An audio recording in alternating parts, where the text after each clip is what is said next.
Hello, everybody. Hi, this is Queena again. Welcome to episode number 36. Hopefully, you all have a great day, right? And just want to quickly go over some of the key news, right?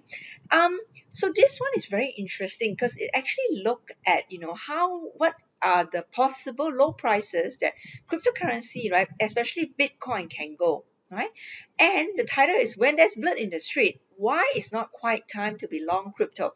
Basically, he is basically saying, right, the prices are not necessarily are the lowest now, So the thing is this, he looked at the past four dips, right, where the past four crises where actually Bitcoin has dipped, over 80%, right? And you're looking at 2011, that's the first one, from $35 down to $2, that's 94%, right?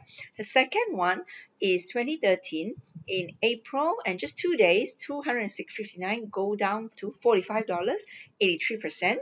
And in 2013, right, in November, 1,100 dropped to January 2015, 152 only, 87%. And of course, the latest, although it's not yet ended, but just taking a stock of how long it has been since the peak, most recent peak, is only 83.4%. Going by this analysis, right, basically the author went on to say that, um, if you look at because of this, right, there's a very high chance that he's saying, this is 3,200 level is not the lowest points that it can go. It's still not the worst we have seen. So basically he's saying this is not blood in the street yet. And he said, so what are some of the price predictions he come up with, right? So he said, if you follow the first crash, right, which is way back in 2011, then the prices will have to fall down to 1,239. So that's actually quite close to 1,500 prediction by quite a few analysts, including Bloomberg analysts, right? And to take second place, which is about 83%, no, 87%, which is the 2013 drop crash, it will have to drop another level, further down to 2,553 level. So this is very interesting. So this is very interesting because it actually look at past crashes and predicting what could be the lowest price, right? And for people who are looking to actually buy the low, right, this is probably interesting that if you really want to accumulate um, at really low prices, then you could potentially set price alerts at 2,550 or 1,200, or even 1,500, right, which is what some people predicted. So you might, and if prices do fall down to that level, your order may just be filled, right, and you will be happy, right? So this is I thought it's a very interesting way to look at it. And yeah, because sometimes excuse me, a lot of times, people come up with price predictions, but you don't really know what is their methodology behind. So you cannot, have a sense of whether it is sound or not. But at least now, right, based on this analysis, you have a sense on, oh, some of these predictions may come through this method. Yeah. And the other thing is on timeline, between peak and rally. That means how long when we hit bottom, how long will it go back up again, right? So they're looking at probably is about 8 months, right? Or about 10 months without the 2013 drop, because it's just 2 days, it could be an anomaly, yeah? And if you're looking at 8 months or even 10 months, so we're talking about probably December. So it's probably we've over it, right? This is already over the 10 months period, yeah? And the other thing is this, the average time for the price to double from the bottom is 4 months. This is very fast. You see, for things to go down is actually very slow, but when things are start to picking up, it takes a much faster it takes a slower momentum, lower inertia, basically that's what they're saying. And from the average time to reach the prior peak is 1 year and 4 months, right? But from the first peak to the second peak is only just 4 months. So basically, that's why when prices are rising, more people are buying, then when prices are falling, right, more people are buying. That's just how things work, very interesting. People like to buy when prices are going up. This is, really how it works. So, yeah, but don't be like the masses, right? So please, right, Of course, if you're investing, it's always good to just average out your purchase price, right? Because no one really know. There's no crystal ball, right? So really, this is just, but this is an interesting article. I thought that, we should definitely point it out. Yeah. Ripple again is gaining attention because they have been added to leading travel websites, right? As one of the payments. So that's good. And a Cambridge study has just released right recently that number of crypto users are now right expected to be over 35 million, and 35 million is probably a low estimate because 35 million are the ID verified cryptocurrency users. So ID verified cryptocurrency users are really like, customers on Coinbase or Binance, right? Where they actually, people need to give an ID, yeah. But there are other people out there who actually do not, go through these methods, yeah. And for example, they could buy through decentralized exchanges, peer to peer, right? Or they could go through ATM and buy. So, the numbers could be definitely higher. And, here they actually say Coinbase alone have 20 million users, right? So it is expected that, the unique crypto users globally is probably about 50 million to 100 million, yeah, because 35 million is the ID verified, so it could be like 15 million more or 65 million more, right? But no one really knows. But what is interesting is the trend of the increase. It has increased 4 times over in 2017 and even in 2018, despite all this market crashing, and there was a long period of just nothing happening, right? Prices are holding. Users still continue to double, right? So this just show that, this is a good stats. And because it's published by Cambridge, so it's a very reputable user. So this just will go on to show further that basically, right, these technology are gaining adoption gradually, right? Although a lot of mainstream news are saying, right, this is not here to stay, noted like the economist Nero Nubrini saying that it will become a go to zero.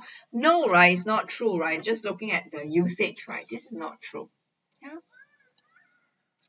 And Binance continue to, expand their offerings because now their latest mobile trading app has a price alert. And basically, then I would see that this is quite interesting because, both for a bear market or even a bull market, right, that they might be preparing for, right? Because what it does is that this app has an additional feature where you can actually put in prices that, so let's say you expect Bitcoin to hit 1,500. So you set a feature, set a setting where it will alert you when prices hit that level, and then you can decide whether you want to buy or you want to sell at that price. Yeah, it's very interesting. So it's very user friendly, definitely, right? Yeah. Um, Let's see. This is interesting as well. So UK cryptocurrency exchange Qubit shuts down after the 3 million scam. Now, not all is good and rosy in the cryptocurrency space, right? So you do have smaller exchanges because of there have been a fraud of money that people are not paying them, right? That they are not able to tide over the cash flow, so they are now filing for administration. That means filing for bankruptcy. But the an unfortunate thing is they have not enough time to inform the other legit users, right? And then these people are basically very angry when they have to go on this site, and find that actually it is not opened. So that's the thing, right? When you go with small cryptocurrency exchange, there's always that risk, yeah. So where possible, really go with the more established ones, right? So then it will be definitely less headache and also less uncertainty, also less stress on your part, right? Yeah. And basically so there are people who actually, some of the tweets I just want to highlight: users reacted angrily when Qubit's platform suddenly went offline on Monday. The exchange said on Twitter that the blackout was due to maintenance. Later, the website began producing a general error message before subsequently announcing that the company was being placed under administration. So that's the thing, right? User Jamal Kadam complained, have we been robbed by Cubase? I've been waiting for withdrawal since the 6th of December, and the company can't give me a straight answer. In this case, it probably will take a while because if they're going through administration, it will probably take a long while before, they probably have to settle all their creditors first. And I'm not sure whether a user on the exchange, what right is that considered under. So it really have to see their terms and conditions. Yeah. So there's always the risk like this in cryptocurrency. So it's always better, right, to go with just the major exchanges. And next up, this Binance Labs back crypto startup wants to anonymize everything. I thought this is very interesting. Some time ago we have actually talked about cryptocurrency privacy coins like Zcash and Dash, right, are basically being targeted by the US government, right, because they want to look into how they can track more of the transactions of these coins, yeah. And there was I also said at that time that most likely two things will happen. One is that definitely there will be someone who's going to come up with something private, which is much, much, much more secure, that will not be able to, being tracked or identified by the government. And now here it is actually, it's a startup, that Binance is invested in for new technology, right? So basically they are trying to work on coin, right, that basically it is total anonymity, yeah. And they won't, so unlike Monero and Zcash, right, they won't be able to expose the IP addresses, location data. They are trying to resolve all these issues, yeah. And that's actually very ambitious, right? Because yeah, it is. I mean, governments are always looking to track down these things, but yes, there's always demand because it is a problem. So there's always people who will be looking to solve this problem. So it's very interesting to see how this play out. Yeah. Lastly, I thought this is another very good news because a company is basic. No, this is Zcash. They are basically looking Zcoin. Sorry, Zcoin. They are introducing a new, how do I say, uh mining method, right, called Merkle tree proofs, right, where they're able to basically make mining equal, right, very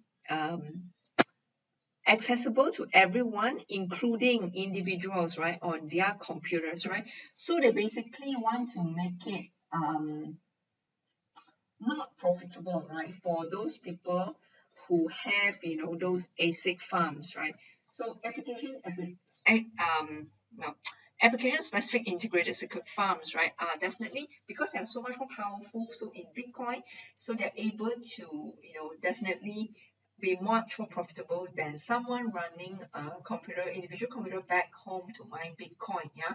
But this Merkle tree proofs, right, on Zcoin, what they're trying to do is actually they want to make it such that there is no advantage for the ASIC farms, right? So basically, everyone has the same power to mine Zcoin. That's what they want to do, and this is again very interesting because it is really trying to say that everyone should have the power to mine cryptocurrency, right? Because it is supposed to be a people's money, right? And really it give back the power to the people. So that's all I have for today. Thank you so much for your time, right? And hope you have a great day and see you tomorrow. Thank you so much.